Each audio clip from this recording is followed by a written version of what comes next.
Hello mga KMX, welcome back to our Accessoride series today. Share ko sa inyo yung binili kong mugs na matagal na nakatambak. Binili ko ito back in 2021 pa. Ngayon ko pa lang siya naisipang gamitin dahil sa binubuo nating concept sa aking MXI. Sa dami din kasi na priority na video na in-upload ko in the past. So today is the really right time na i-install ko na itong mugs para sa concept ng aking MXI.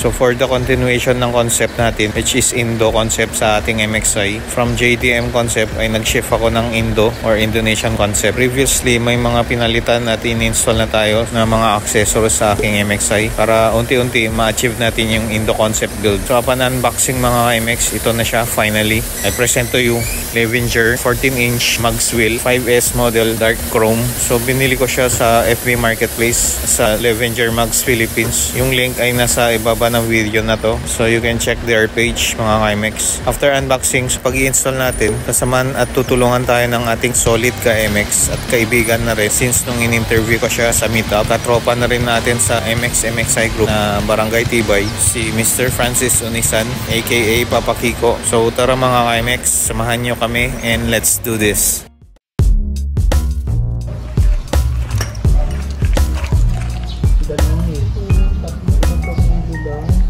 Dukot.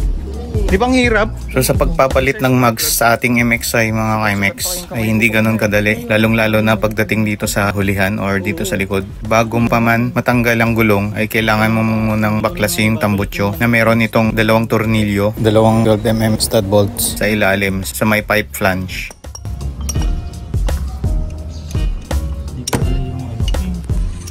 12mm bolts naman sa may bracket ng exhaust pipe. Sige, 450 na lang. 500 dapat eh. Yung baklas, gulong. Papalit kang gulong. Sila magbabaklas lahat. Wala nang gagawin. 450 na lang daw. Tapos sabi ko. Ay, nalalaglag yung ano mo. Yung gasket? Nalaglag na agad. Dapat hindi. Yan, papalitan ko na yan. Bakit? Ayaw mo na? At pagkatapos natin baklasin ang tambutso ng MXI natin, ay doon pa lang natin tatanggalin ang rear nut na 24mm size. Yan na, 24. 24 ba? 24 talaga?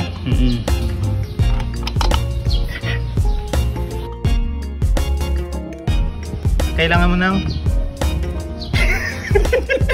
Kailangan natin ng patungan. Ano yan? Okay.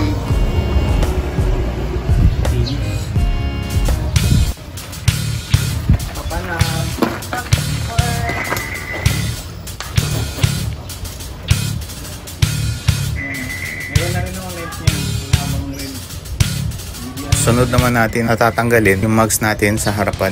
Ang screw naman natatanggalin ang 14mm ehe or front axle. Sunod na kalasin ng gearbox at brake caliper.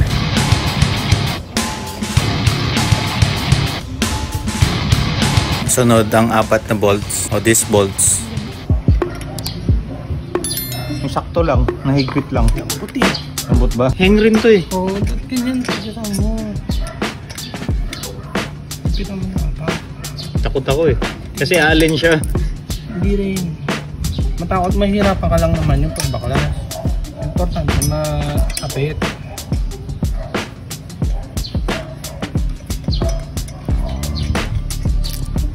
Hindi ka natin iyon. Hindi natin pwede iwan ito po. Dali natin ito, pabaklasan natin, no? Pagkatapos natin mabaklas ang dalawang gulong, dadalhin naman natin ito sa tire shop para ipatanggal yung lumang gulong nito kasi plano ko ding i-stock ito sa bahay. At itong bagong mugs ay installa na natin ang bagong gulong dito lang din sa malapit sa aming bahay.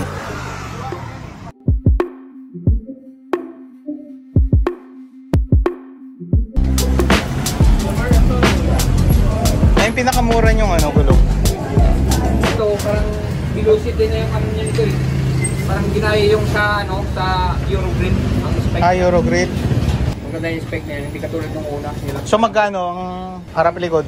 Same spec sa 180 tapos ano? 9080. 218. Dalawa na. 28? 28? 218. Kaya? 1280 yung sa harap, tapos 1530 yung likod. Walang issue yan. Wala to. Pero mas... Yan na yung ginagamit nila ng ano, yung mga nagpumobicture red eh. Pang-araw-araw na nilalaw kasi makapit din yan. Depende rin sa gamit sir, kasi kung daily talagang gamit mo, madali talaga. Pero kung usually ano lang, pang bahay lang, trabaho, bahay lang, tatagal. Wait yan. ganyan siya. Kung ano yung dito sa picture, yun na yung sa loob. Sige, subukan ko nga yan. Subukan natin.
Share ko lang sa inyo mga Kimex kung nagkakarga ako ng hangin sa aking gulong. Yung standard requirement ng manufacturer na PSI or pressure para sa gulong sa harap at sa kalikod, makikita nyo dito sa label ng outer tube ng front shock absorber ng ating MXI. Para sa akin kasi, kinakarga ko lang dito sa harapan is 30 PSI, tapos sa likod is 34 PSI para hindi siya matagtag, hindi siya matigas, at hindi rin ganun ka-bouncy gulong natin pag nagla-rides.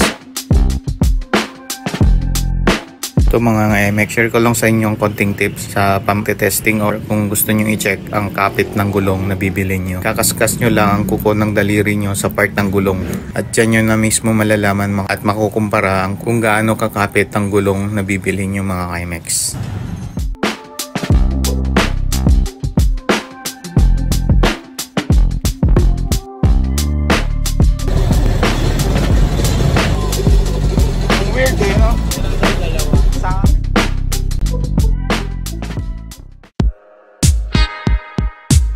Thopways would like to thank and shout out to Jay Portem,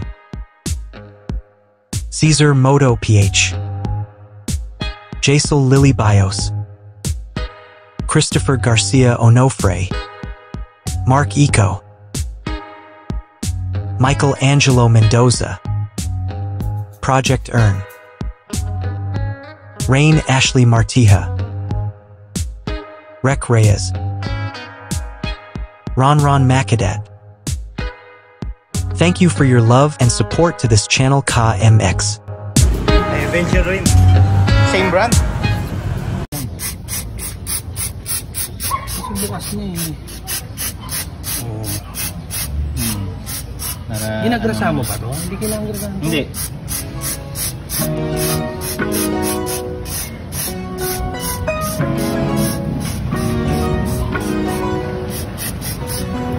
At dahil nagpalit na tayo ng bagong mugs KMX, isasama ko na din sa build concept ko ang pag-i-install ng hub and mile sa ating MXI. Isa nga pala itong dahilan kung bakit ako nag-upgrade sa digital speedometer ng nakaraan na vlog ko KMX. Dahil hindi ko nagagamitin ng gearbox at speedo cable ng aking MXI. Check nyo na lang yung link ng previous vlog ko patungkol dito. Pati na din yung mga items na na-feature natin ngayon dito sa Accessorite episode natin.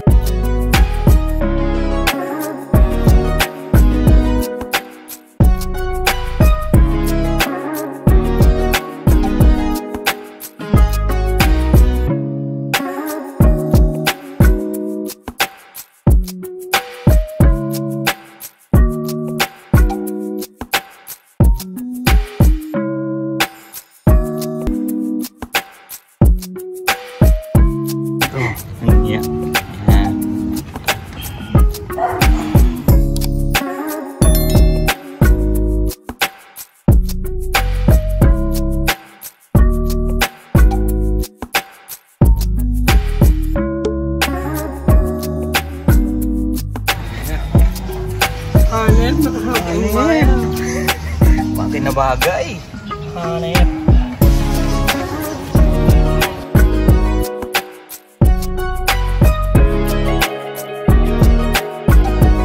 Umilog na, magpatid tayo.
Thanks for watching our latest video on the Accessoride series. If you enjoyed watching our featured video vlog, please do not forget to give us thumbs up button just below this video, and you might consider to subscribe. Just press the subscribe button to get updated and get the latest video from Thopways. And for more Thopways, you may check and follow us on our social media platforms across the web. Once again, thank you for your time spent to support this channel. Your simple clicks are a big contribution to make and continue Thopways to share knowledge, skills, interesting content, and good vibes.